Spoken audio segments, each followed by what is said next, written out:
Je m'appelle Camille Laurent. Le soir de mon anniversaire, mon mari, Julien Delacroix, se tenait en bout de table dans le salon privé d'un restaurant gastronomique huppé du 8e arrondissement de Paris. Une quarantaine de personnes l'entouraient, associés, collègues, amis, tous réunis pour ce que je croyais être une célébration. Julien a levé sa coupe de champagne et m'a souri. « Félicitations pour ton échec », a-t-il dit. « C'est fini entre nous. » Pendant un instant, personne n'a réagi, puis un rire fort et tranchant a éclaté, les verres ont tinté, quelqu'un a applaudi, c'était le genre de rire venant de gens qui connaissent déjà la fin de l'histoire. Aux côtés de Julien était assise une femme que je n'avais jamais rencontrée, sa main posée nonchalamment sur son bras comme si elle y avait sa place, personne n'avait l'air surpris ni confus. Je n'ai pas pleuré, je n'ai pas discuté, je n'ai pas demandé d'explication. J'ai plongé la main dans mon sac à main et en ai sorti une unique enveloppe noire. J'ai parcouru la longueur de la table et l'ai glissée vers lui.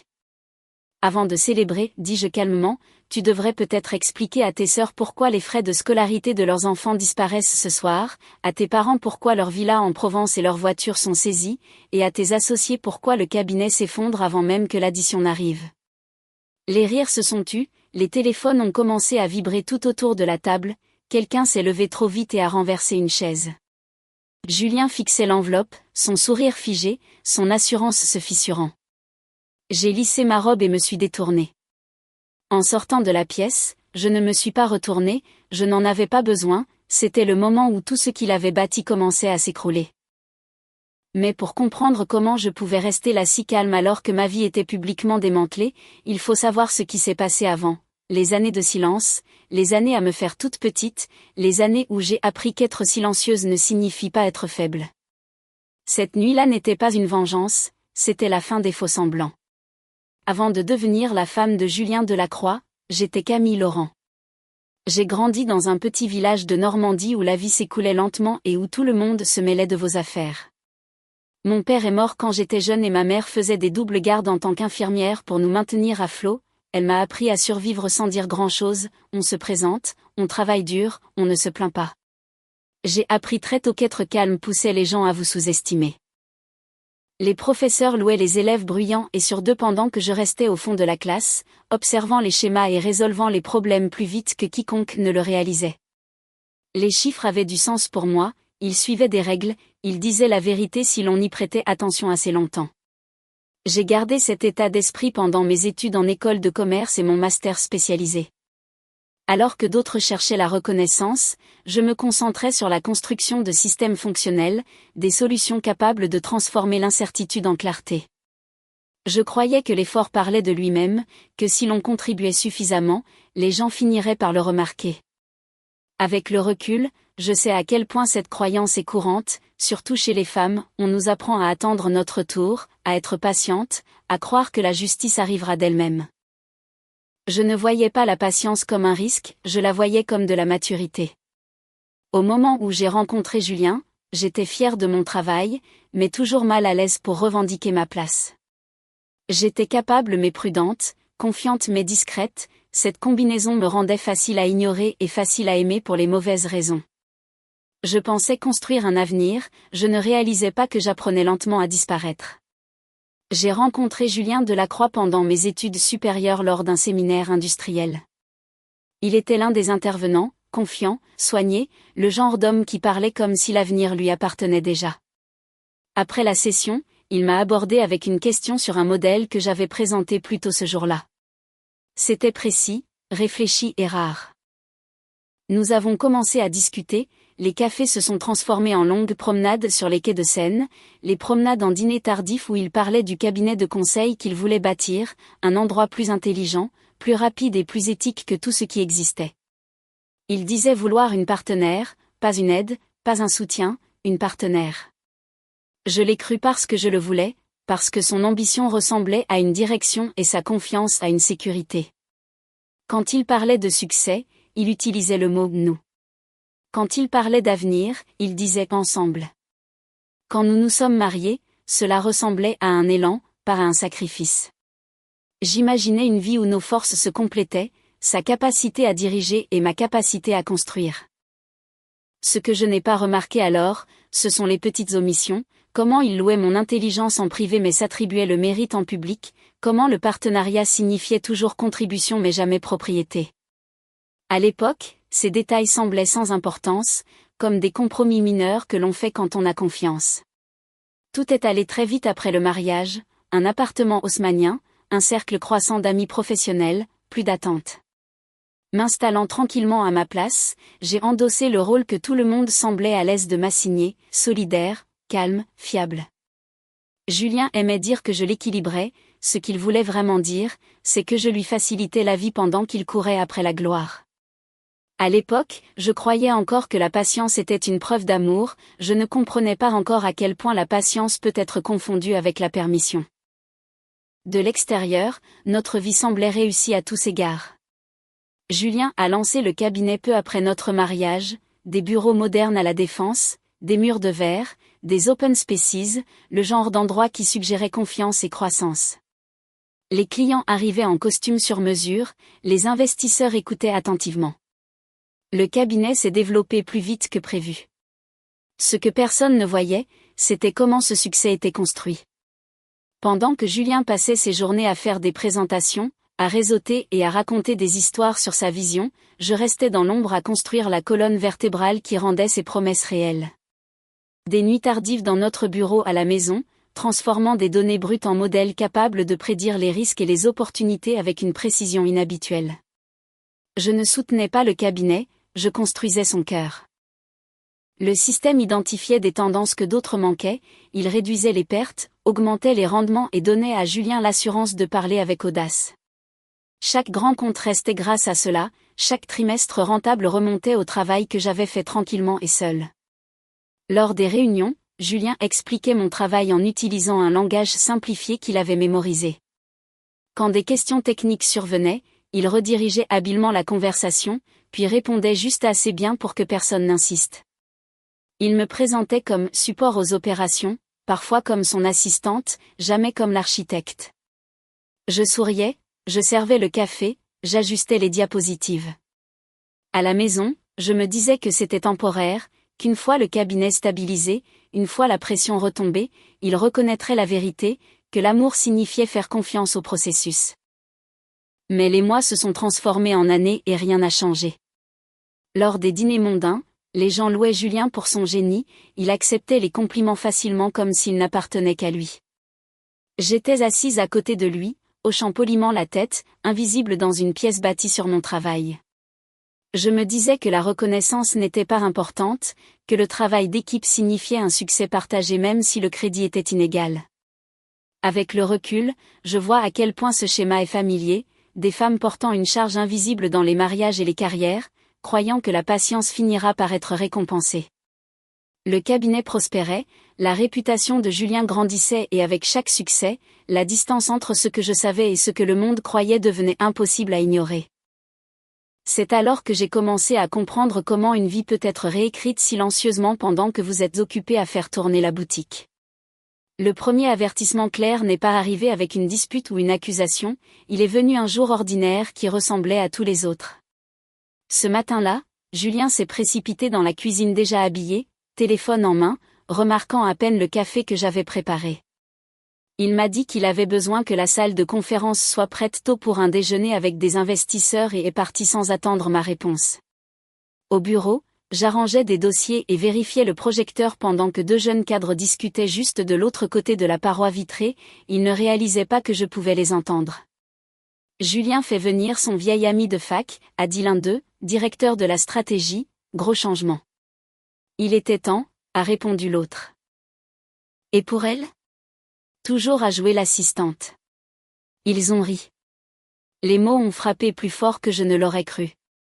Ce soir-là, en sauvegardant des fichiers à la maison, j'ai remarqué un dossier enfoui profondément dans le système intitulé « Réorg ». À l'intérieur se trouvaient des projets de plans, de nouveaux organigrammes, des rôles futurs clairement définis. Le nom de Julien trônait en haut, son ami de fac apparaissait à côté de lui. Mon nom n'était nulle part, ni à la technologie, ni aux opérations, ni nulle part ailleurs. Une note mentionnait la rationalisation et la suppression des postes redondants une fois certaines affaires personnelles résolues. Affaires personnelles. J'ai fermé l'ordinateur portable et je me suis assise dans la pièce silencieuse, sentant une clarté froide s'installer. Ce n'était pas une question de croissance, c'était une question d'élimination. Je n'étais pas négligée, j'étais planifiée pour disparaître. Et pour la première fois, j'ai compris que rester silencieuse ne me protégerait pas, cela m'effacerait.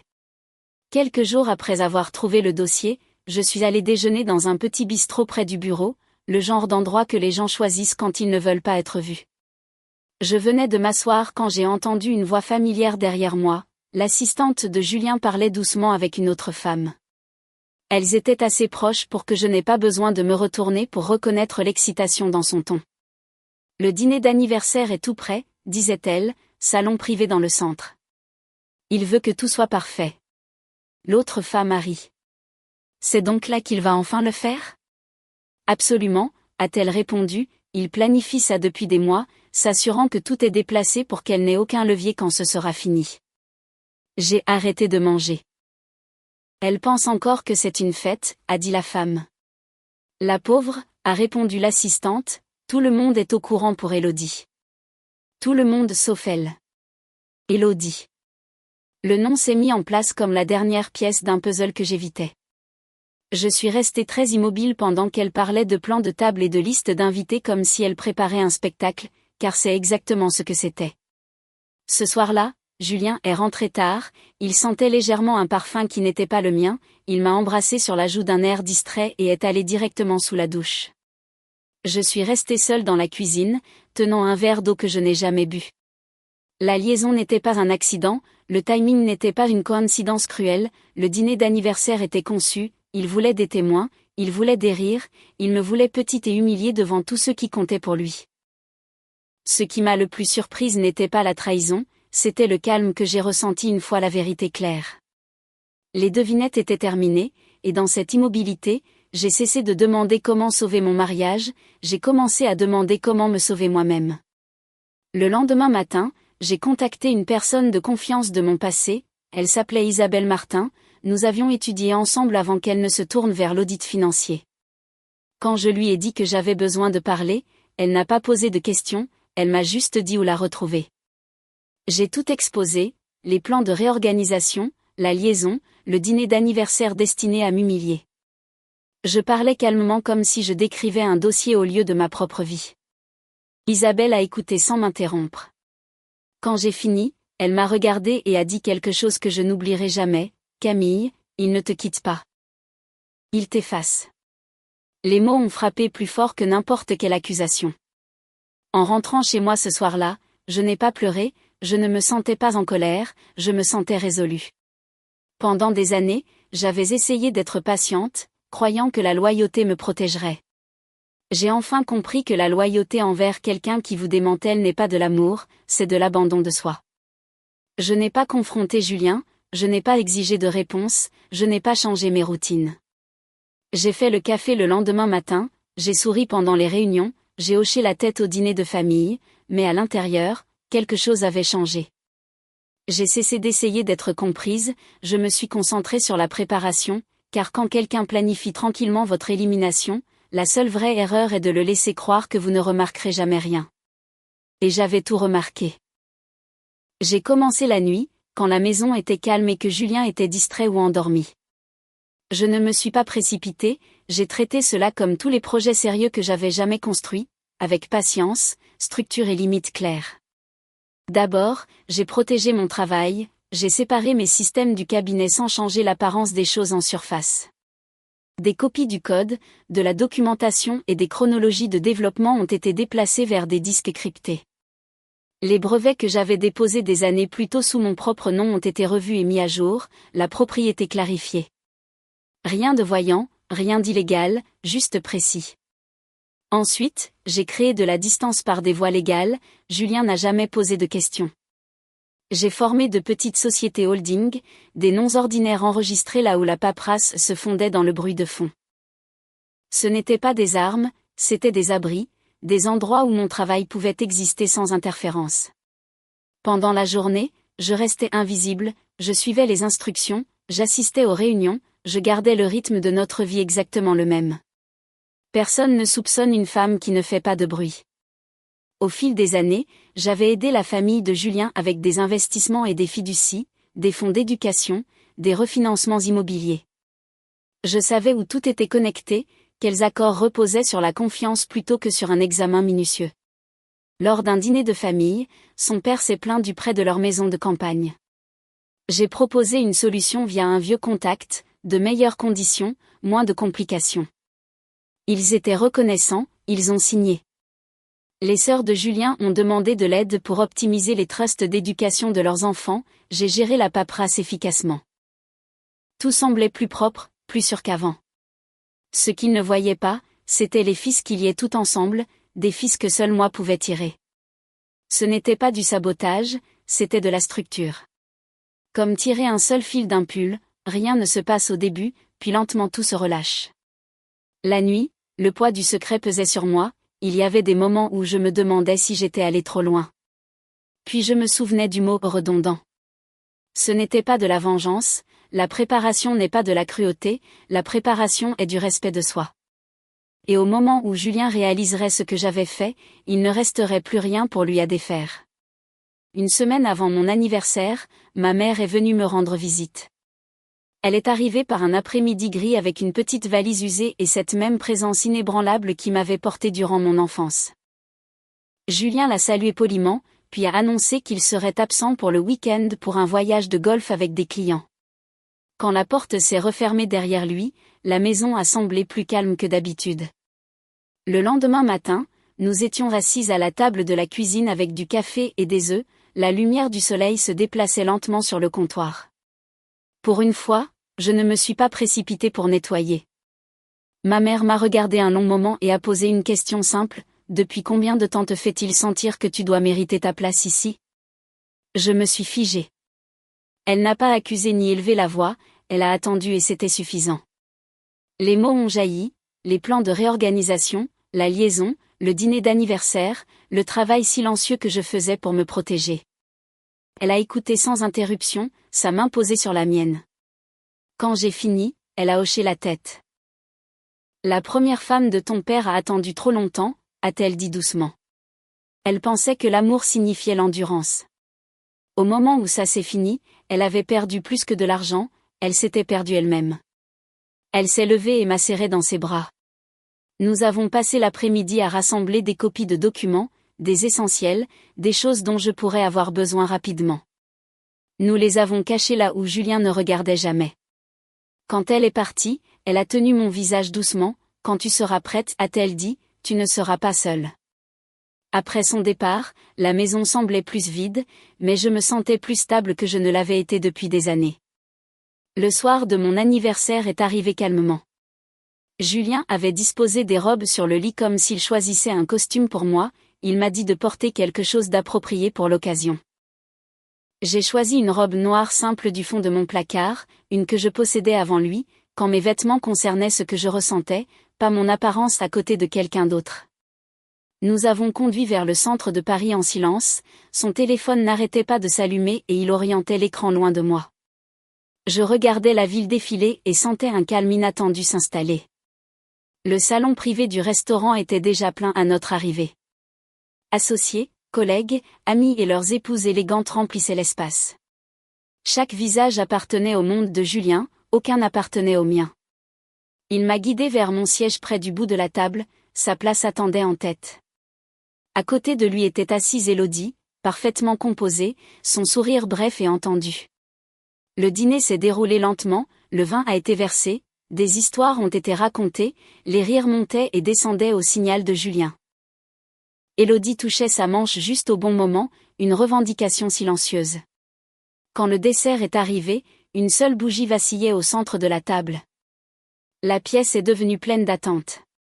Julien s'est levé et a tapoté son verre. Avant de porter un toast à l'anniversaire de Camille, a-t-il dit, j'ai quelque chose à dire.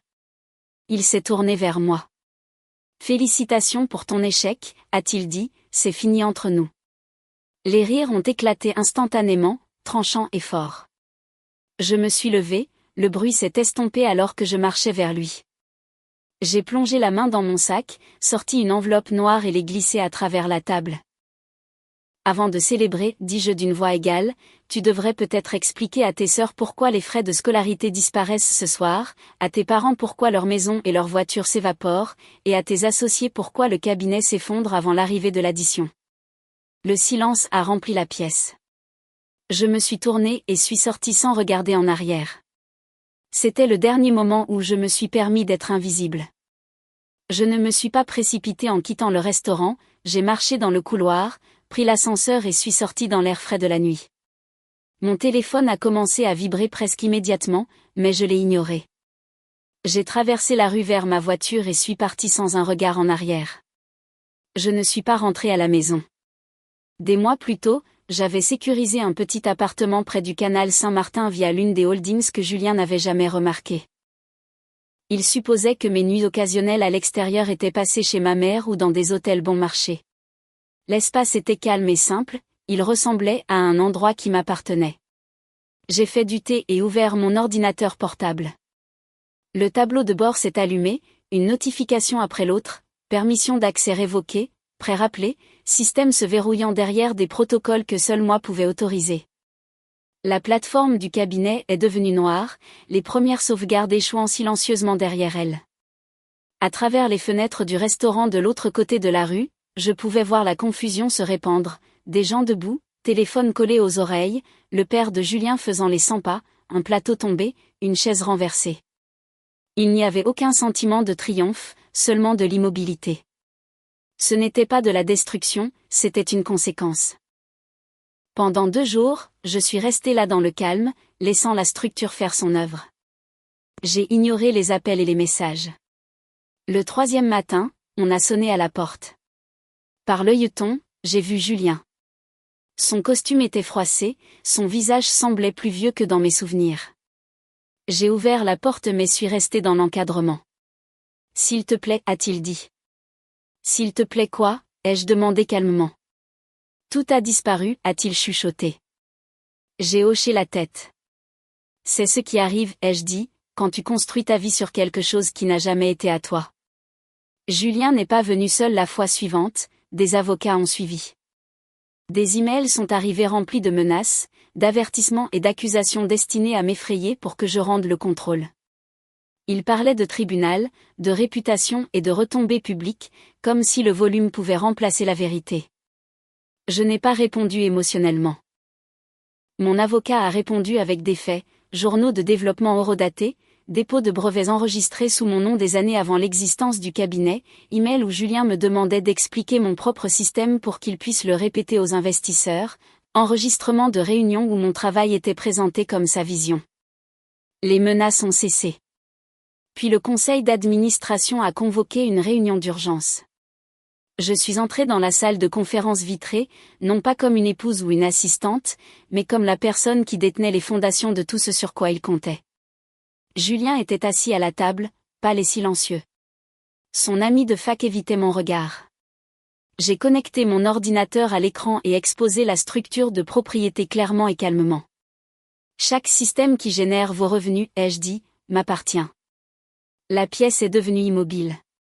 Quelqu'un a demandé ce que je voulais. Je n'ai pas élevé la voix, je n'ai pas négocié sans fin. Je leur ai donné 2 options, un transfert propre selon mes conditions ou l'effondrement complet du cabinet une fois que les régulateurs et les concurrents interviendraient. Ils n'ont pas discuté, ils ont signé. Non pas parce que j'exigeais le pouvoir, mais parce qu'ils ont enfin compris qu'il avait toujours détenu. Je ne suis pas restée après la réunion.